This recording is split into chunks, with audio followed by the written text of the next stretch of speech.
ప్రభుత్వాలు చెప్పడం గత 30 సంవత్సరాల నుంచి మూసీ ప్రక్షాళన గురించి మాట్లాడని ప్రభుత్వం లేదు. 4 గోడల మధ్యన మాట్లాడటమే తప్ప ఆచరణ పెట్టే దమ్ము ధైర్యం ఏ ప్రభుత్వానికి లేకుండే.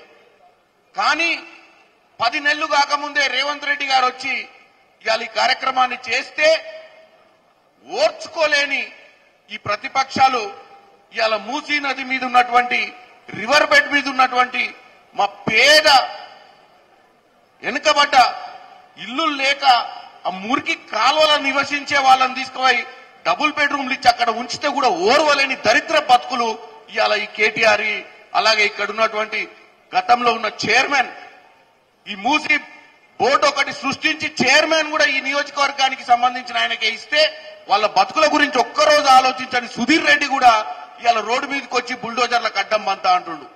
ఆయనతో పాటు ఇంకో కాంగ్రెస్, గతంలో వీళ్ళంతా పుట్టింది కాంగ్రెస్ లోనే.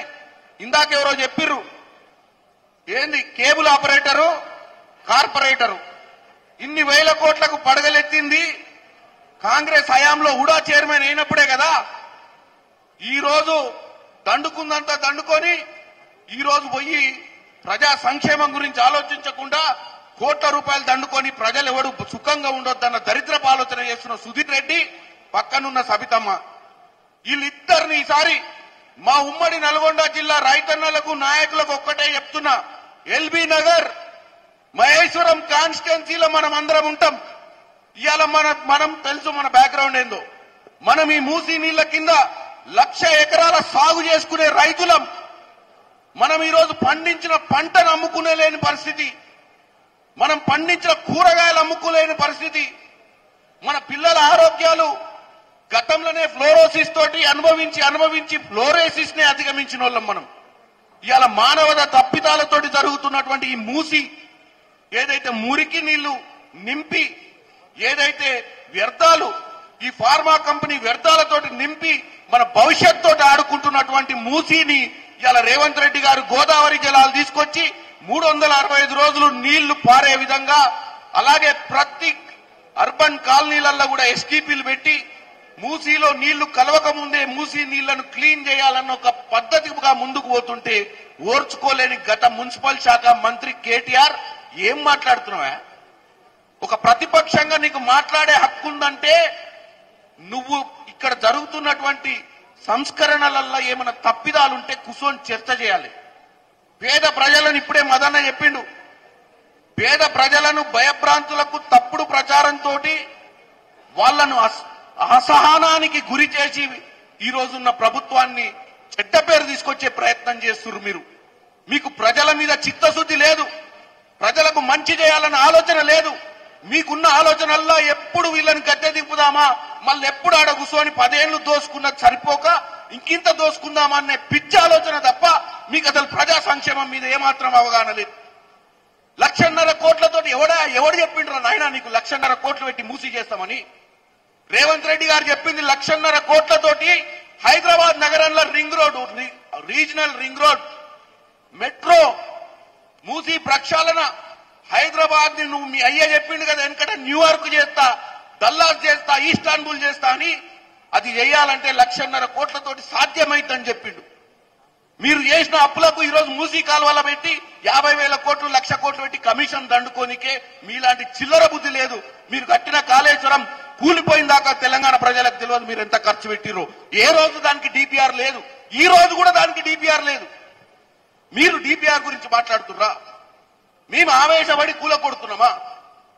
మేము విదేశీ కంపెనీలతో మాట్లాడి పీపీపీ ప్రైవేట్ పబ్లిక్ పార్ట్నర్షిప్ రూపంలో ₹1 తెలంగాణ ప్రజల మీద ఖర్చు భారం కాకుండా మూసీ ప్రక్షాళన చేయాలనుకుంటున్నాం. కమిషన్ల కోసం కాదు. ఎవరు చెప్పిండ్రా నీ అయ్యా కమిషన్ అని?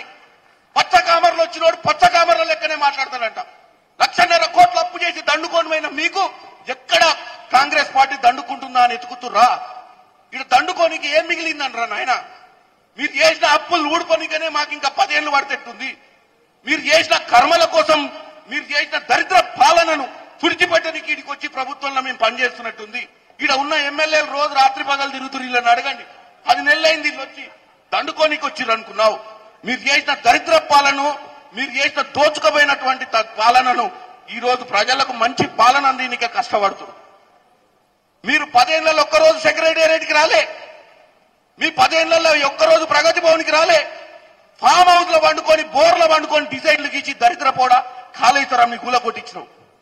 ఇంజనీర్లు చెప్తే కూడా ఇన్లే, చెత్త తలకాయ చెత్త బుర్ర పెట్టి చదువురానోడా కాళేశ్వరం కడితే ఆ భూమి నేల పనికిరాదురా అంటే కూడా కాళేశ్వరం కట్టి కూలగొట్టి మీరా వచ్చి ఈ రోజు మీటింగులు పెట్టి రైతన్నలతో మాట్లాడేది. ఇవాళ ప్రభుత్వం చేసిన ప్రతి దాన్ని తప్పు చేయని చూపిస్తున్నారు. ఇవాళ నేను మీ అందరిని పిలవడానికి ఒక్కటే నిమిషంలో కంప్లీట్ చేస్తా. మీ అందరిని పిలవడానికి కారణం మనం 10 ఏళ్ల బీఆర్ఎస్ పాలనను తరిమి కొట్టే ప్రయత్నంలో సఫలమై మనం బీఆర్ఎస్ ని బయటికి పంపించినాం. ఈ రోజు బీఆర్ఎస్ కొత్త వ్యూహం, ప్రతి పథకం రైతులకు వచ్చే రుణమాఫీ నుంచి మొదలు పెడితే ఇవాళ మహిళలకు వచ్చే బస్సు నుంచి 500 సిలిండర్ నుంచి 200 యూనిట్ల కరెంటు నుంచి రేపు ఇంకా ఎన్నో పథకాలు చేస్తే అన్నిటి గురించి చెడు ప్రచారం చేయడమే. ఈ చెడు ప్రచారాన్ని తిప్పికొట్టాల్సిన అవసరం మా రైతన్నల మీద ఉంది. ఇవాళ అన్న చెప్పిండు, అనిల్ అన్న ఇవాళ కొంతమంది వచ్చినాం ఇక్కడికి సబ్జెక్టు మాట్లాడుకోనికి. రైతన్నలు ఊళ్ళకెళ్ళి ఎక్కువ మంది రానికి వ్యవస్థలు లేక రాలే, కానీ డెఫినెట్ గా మీ మీడియా ద్వారా మేము ఇక్కడ ఇన్ని గంటలు కూర్చొని ఏం మాట్లాడుకుంటారో రేపు వింటారు. రేపటి నుంచి ఈ మూసీ నది పరివాహక ప్రాంతం భువనగిరి నియోజకవర్గం, నగర్కల్ నియోజకవర్గం, తుంగతుర్తి నియోజకవర్గం, నా పార్లమెంట్ లో ఉన్నటువంటి పార్షల్ గా ఆలేరు, ఇటు పోతే మునుగోడు, ఈ నియోజకవర్గాలలో మేము రైతులను పోయి మూసీ కాలువ దగ్గరనే మీటింగ్ పెడతాం. మూసీ కాలువ వల్ల జరిగే నష్టాన్ని వాళ్ళ ముందు చూపిస్తాం. మేమే ఈ ప్రభుత్వానికి అండగా నిలబడాలని రైతుల్ని కోరుకుంటున్నాం. ఇవాళ హైదరాబాద్ అయినా ఊరైనా ఎక్కడైనా మనమందరం మనుషులమే, మనం సుఖంగా ఉండాలని కోరుకుంటాం. కాబట్టి మనమందరం పిడికలు బిగాల్సిన అవసరం వచ్చింది. లేకపోతే వీళ్ళు చేసే తప్పుడు ప్రచారంతో ఈ 10 ఏళ్లు దండుకుంది పక్కన పెట్టి ఈ 10 నెలలనే ప్రభుత్వాన్ని తోసేసి మీ అందరికి తెలుసు, మేము ప్రభుత్వంలోకి వచ్చిన 3వ రోజే మొదలు పెట్టిరు. ఇక 3 రోజులలో అయిపోతుంది. ఇక ఎమ్మెల్యేలు అందరూ మేము కొనేస్తాం, తోసేస్తాం, కూలగొడతాం. ఏం మాటలు అవి అయిపోయింది. ఊరే మీరు గట్టిగా చేసుకుని మంచిగా పథకాలు చేసుకుంటారని ఇప్పుడు వేరే కొత్త స్ట్రాటజీ. ఏది చేసినా తప్పుడు ప్రచారం, ఏది చేసినా సోషల్ మీడియా. ఓ 50-60 మందిని గుమ్ము చేయాలి, ఓ చిన్న వీడియో తీయాలి, సోషల్ మీడియాలో పెట్టి అంత అన్యాయం అవుతుందని. ఈ సోషల్ మీడియా ద్వారా మనందరి మనుషుల్ని, మన మైండ్ లో ఒక విష బీజాన్ని నాటి ఈ ప్రభుత్వం ఏం చేస్తలేదని చెప్పే ప్రయత్నం చేస్తున్నారు. వీటన్నిటిని తిప్పికొట్టాల్సిన అవసరం ఉంది. ఈ కార్యక్రమం ఇంతటితో ఆగదు. ఈ కార్యక్రమం ఓన్లీ ఆరంభమే. ఈ కార్యక్రమాన్ని ఇప్పుడు మేము కాన్స్టిట్యున్సీ వైజ్ తీసుకుపోయి మూసీ ప్రక్షాళన ఎంత అవసరమో మన రైతులకు తెలియజేసే ప్రయత్నం చేయడమే మన లక్ష్యం అని తెలియజేస్తూ మరొకసారి ఇక్కడికి వచ్చినటువంటి పెద్దలందరికీ చేతులెత్తి దండం పెడుతున్నా. మనకు బాధ్యత ఉంది. మన భవిష్యత్తుని కాపాడాల్సిన అవసరం ఉంది. మన పిల్లల భవిష్యత్తు కాపాడాల్సిన అవసరం ఉంది. మనం అందరం కూడా కష్టపడి ఈ యొక్క పథకాన్ని, రేవంత్ రెడ్డి గారి మనసులున్న విషయాన్ని, ఈ రోజు ఈ మూసీని కాపాడాలనుకున్న అవసరాన్ని కూడా మీరు తెలియజేయాలని తెలియజేస్తూ సెలవు చేసుకుంటున్నాను.